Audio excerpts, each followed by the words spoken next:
Ô Gustavo, essa questão que você falou até acredito eu, que não sei se você recebe muito essa questão, mas um questionamento que eu recebo e também de alguns convidados que vêm até aqui que fala com relação aos campeonatos que eles são mais lucrativos. Como é que você faz para você analisar, por exemplo, que vamos supor, Série A e Série B de um Campeonato Brasileiro, praticamente de um ano para o outro, muda muitas equipes, muitos jogadores, muita forma de jogar, ainda mais nessa que nós somos uma máquina de moer treinadores no Brasil, né? Sim. Como é que você consegue ter uma alta performance em campeonatos onde tem muita variável dentro de uma variável que é o mercado esportivo?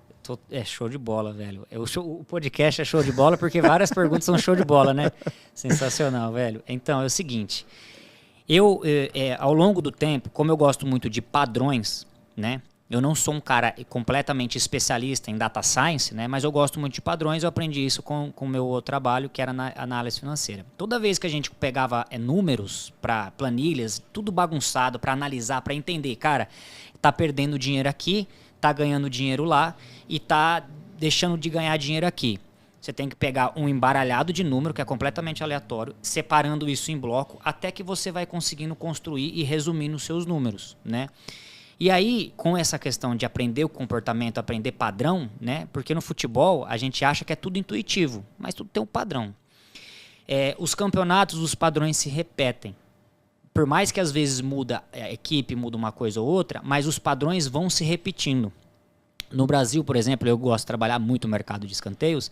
A gente tem uma característica muito interessante que a grande maioria dos jogadores laterais, eles são jogadores muito fortes no 1 para 1. O Brasil tem essa questão faz muito tempo, né, desde a época de Roberto Carlos e Cafu, que os laterais são muito fortes fisicamente e eles vão muito para cima nesse 1 para 1, né?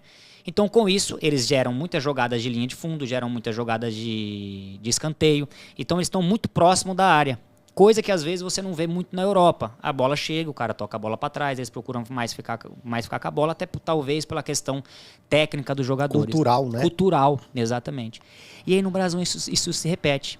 Tá? Eu tenho um exemplo aqui, por exemplo, do Reinaldo. O Reinaldo, né, um jogador que até um tempo atrás ele tinha um preparo físico muito intenso. São Paulo. Do São Paulo, sim. Tá? Reinaldo do São Paulo, meu São Paulo. Reinaldo Tiririca, né? Reinaldo famoso. Tiririca. Só que daí, cara, o que aconteceu? O cara vai ficando mais velho, vai perdendo um pouco, enfim. Só que ele é um cara que chega muito na lateral, ele chuta muito a bola da lateral, ele cruza muito e com isso ele faz muitos escanteios. Saiu, agora tem o Wellington. Ele tem quase as mesmas características do Reinaldo e ele faz exatamente quase as mesmas coisas. Então você tá entendendo o padrão que a gente tem dos jogadores? Pode ser que daqui a pouco entre um lateral que não faça tanto isso daí. Mas como a questão do padrão das equipes vão se mantendo, né? No mercado de escanteios, por exemplo, a gente consegue medir mais. Já no mercado de gols, isso que você falou, às vezes pode parecer um problema, porque ano passado o Campeonato Brasileiro não era tão over igual está esse ano. Até a Série B melhorou, né? Até a Série B. Até a Série B. Coisa de louco. Às vezes você olha a Série B e fala, não vou entrar nesse over não. E over 2,5, over 3,5, agora nessa reta final, então virou uma loucura, né? Então, para isso, a gente tem que colocar, a gente tem que considerar o nível técnico das equipes. Sim. Então, toda vez que eu vou trabalhar gols, eu considero muito mais espaços dentro do jogo, né? E tento alienar com aquele conhecimento que eu tenho das equipes. Você entendeu? Vou dar um exemplo, eu trabalho muito leitura de jogo, né? Eu trabalhei muito parte estatística, mas aí eu fui percebendo que ao longo do tempo a leitura de jogo, principalmente no mercado de escanteios, iria me trazer vantagens que eu não iria ter na parte estatística. Tempo de tela mesmo, né? Tempo de tela, Não que a parte de estatística, eu não sou contra, mas para tudo você tem que ter estratégia. Verdade. Não é verdade? Eu falo assim, que às vezes tem gente que opera no mercado estatístico, né? Ali no comportamento gráfico, naquele gráfico de pressão, e às vezes trabalha, e por trabalhar assim, você tem um leque de jogos para trabalhar. Você consegue cobrir muito mais jogos do que um cara que está fazendo leitura de jogo. Verdade. Né? E aí, Edvan, o que acontece? Só que para isso você também tem que ser específico, você tem que ser especialista naquilo que você está trabalhando. Por quê? A gente pega um exemplo, por exemplo, do day trade, a galera que opera day trade, tá? O cara que às vezes opera dólar, o cara que é específico em dólar, em outras moedas, você não vai ver o cara às vezes fazendo dólar e uma moeda, um ien, por exemplo. Porque aí no day trade é gráfico, né?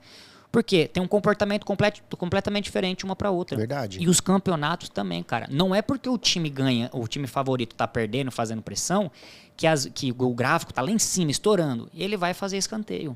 Não é só por causa disso. Existem vários outros... E aí que tá. Esse padrão estatístico, as casas de aposta têm. Os caras investem milhões de dinheiro nisso.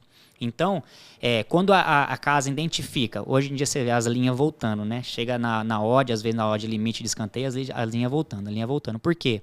A casa tem algoritmos que entendem aquilo ali e aqui esse padrão estatístico, desse jeito que tá, geralmente acontece escanteios. Então, o que eles vão fazendo? Vai cada vez oferecendo a odd valia 2,30, eu vou te dar uma odd 2. Tá? Então, às vezes, você pode até sair aquele escanteio, mas ela está te oferecendo sempre um preço mais... um preço diferente daquilo que realmente deveria ser.